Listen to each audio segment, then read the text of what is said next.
She is stubborn, she is proud, she is tough. So she's not going to go easily. And everybody in the Conservative family expects those elections to be absolutely horrible for them. I've been talking to one of their pollsters who says if you look at where they were last time round, it was the absolute high point of Johnson mania. It was the same day as Labour lost the Hartlepool by-election. This was peak Johnson Toryism. So they have lots and lots of council seats that they really shouldn't have. And therefore, they are going to fall a long, long ways. The voice you have been listening to is that of one of the most respected political journalists in the United Kingdom, in the person of Andrew Marr. As you heard from Andrew Marr, who described Kemi Badenoch, our auntie, as stubborn, pride, and she's not going to go easily. Kemi tends to divide opinion, even among the black, even Nigerians in the United Kingdom. Some very few Nigerians love Kemi, and the vast majority of Nigerians that I've spoken to, they despise Kemi for proposing recently that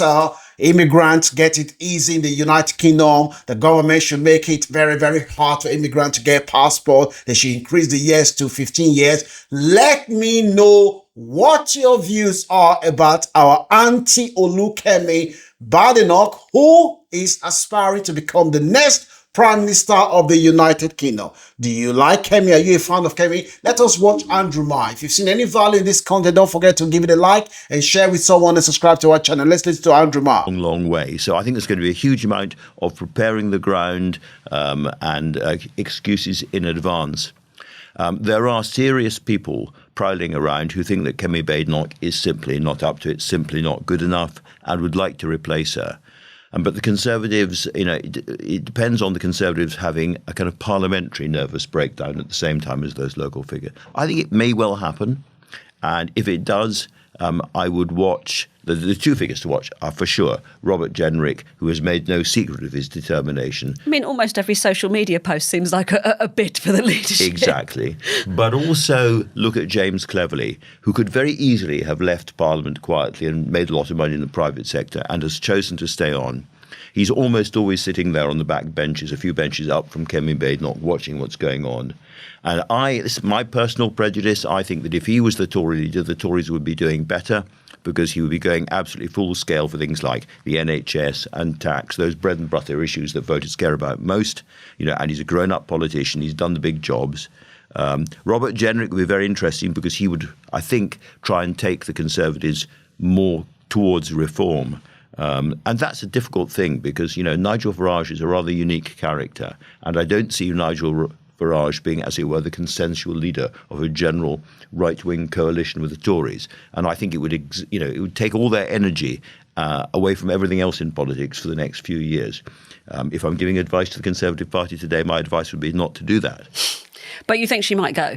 I think if it's a really, really bloody defeat, it's very hard to tell because it depends on the atmosphere in the papers the next morning and the atmosphere in Portcullis House and the chamber of the House of Commons the next morning among Tory MPs. And it's very hard to judge ahead of time quite what the chemistry will be on that morning. But it's going to be a very, very bad day for the Conservatives. She hasn't had a great time. She hasn't got a lot of supporters. So she is vulnerable. And Rachel, Jason Cowley writes in the New Statesman, he's quite sympathetic to Kemi Badenoch, actually, and says, look, you've got to look at partly what she's inherited. It's the weakest front bench he recalls ever from the Conservatives. She's only got 120 MPs to even choose from.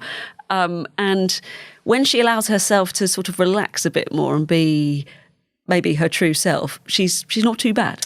Well, I won't comment on the strength of the front bench. I will say that I have spoken to MPs across the party, centre, leftist Tories, all the way to the right, and nobody is underestimating the scale of the challenge. Like, she's handed an absolute hospital pass in terms of seats, in terms of funding, in terms of really the fact that the Conservative brand has been so comprehensively trashed. And the only thing that is going to help them rebuild credibility is time and competence. And if you've got Nigel Farage and a party to the right there, you don't have that time and you don't have that space.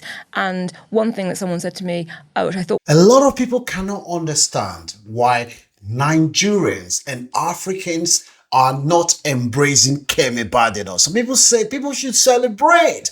It shows that Britain has made progress. For a black person to be aspiring to become the next prime minister of this great country, that shows that the United Kingdom is not a post-racial society where race doesn't matter. It shows how far people can achieve. Why some black people have said that Kemi Badenoch does not represent the aspiration of black people, that in fact, that Kemi Badenoch, if she ever becomes the prime minister of this country, that she will actually make things harder for black people because she doesn't understand, she doesn't speak about the issues that black people faces daily. Let me know what your views are about Kemi Badenoch. Are you a fan of Kemi Badenoch? Do you think she's being unfairly treated by black people? Let me know what your views are. On the 3rd of May, there's going to be a general election in the United Kingdom, and if the polls are right, the Conservative Party, that's Kemi Badenoch's party, they are going to do very, very badly at the poll.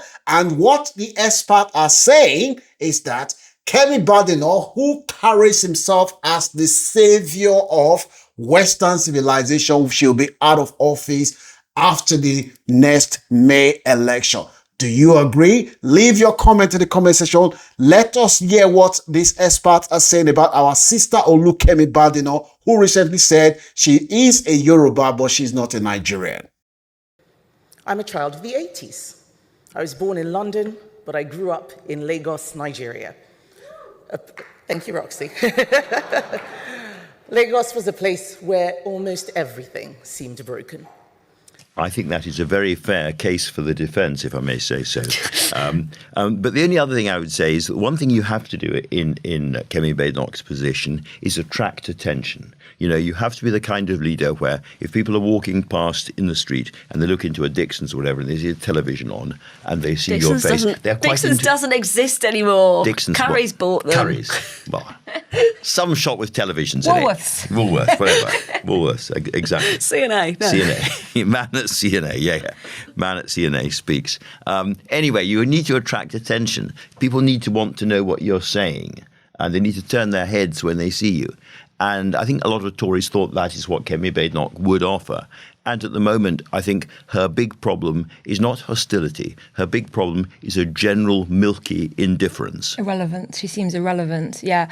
And, when I was talking to people during the leadership contest, the term used about Kemi Badenoch is she's box office. She can grab attention. And she hasn't really been able to do that. The most attention she's got was her interview where she said she hated sandwiches, which is probably not... Over the weekend, I suggested to the Prime Minister that he cut the aid budget, and I'm pleased that he accepted my advice. I'm going to have to let the Leader of the Opposition down gently. She didn't feature in my thinking at all. I was so busy over the weekend I didn't even see her proposal. I think she's appointed herself, saviour of the Western civilization. So that was the Prime Minister describing Kemi Badenoch as the savior of Western civilization, that our auntie Kemi Badenoch is fighting for relevance. She just wants to grab attention by all means necessary. Do you have any sympathy for Kemi? Are you proud as a Nigerian, as an African, as a black person, that a black person, a woman for that matter, is aspiring to become the next prime minister of the United Kingdom? Should we be celebrating? Are we being fair to Kemi? Some people have accused black people of trying to drag their own down instead of trying to put Kemi up. Let me know what your views are, whether you think that Kemi is unfairly being treated by black, or you think that Kemi's views on the world and her politics does not reflect the lived experiences of black and minority in the United Kingdom, based on her previous utterances where she insults Nigerians and she's trying to make it difficult for immigrants to settle in the United Kingdom. Don't forget that on the 5th of May, there will be a general election in the United Kingdom. There will be a local government election. Are you going to go and support Conservative by voting for Kemi Badenoch because you know that her fate hangs in the line? Let me know what your views are. Don't forget to give this video a like so other people can see it and support our channel. I'll see you soon.